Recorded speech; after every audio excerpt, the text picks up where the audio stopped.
Jennifer हाईकने एक पुस्तक लिहिलं, लाल इचे लेख. जगभरातल्या उच्च पदावर असणाऱ्या आणि स्तनपान करण्यासाठी प्राधान्य देणाऱ्या महिला, असा त्यांचा तो मोटो होता, असा त्यांचा तो हेतू होता तो पुस्तक हे करण्याचा.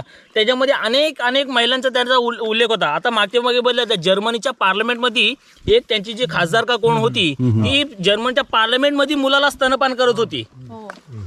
हे केलं. आणि बऱ्याचशा गोष्टी आहेत. पुन्हा ते सेरेना के व्हिनस विलियम्स बघा, एक सेट खेळून आल्यानंतर पण स्तनपान करायचे आणि पुन्हा दुसरा सेट खेळायला जायची. मागे विम्बल्डनचे जर मॅचेस बघितले असतील तर तुमच्या लक्षात येईल. अशा बऱ्याच गोष्टी या घडलेल्या आहेत.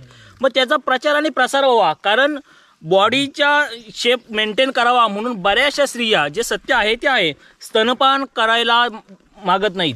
ही सत्य परिस्थिती आहे. पण त्याच्यामुळे त्याचे एक प्रोत्साहन देण्यासाठी ती संस्था तयार केली आहे. त्या संस्थेचं पुस्तक तयार झालं. संस्थेच्या ज्या पुस्तकाच्या मुखपृष्ठावर जे फोटो वगैरे करायचे ते सगळं तयार होतं. परंतु त्याचवेळी त्यांचं एक ऑफिस किंवा त्यांचे कार्यकर्ता, मुंबईत एक डॉक्टर आहे, काहीतरी गायकवाड का काहीतरी नाव आहे, नक्की त्या डॉक्टरचं नाव लक्षात आहे.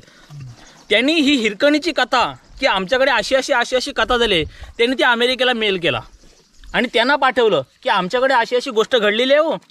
आणि ती कथा त्या जेनिफर हाईकना, इवन त्या लाल इचे लीगच्या ऑफिसला, कार्याला इतकी आवडली की त्यांनी त्या पुस्तकाचं नाव हिरकणीज डॉटर म्हणून दिलं. काय दिलं?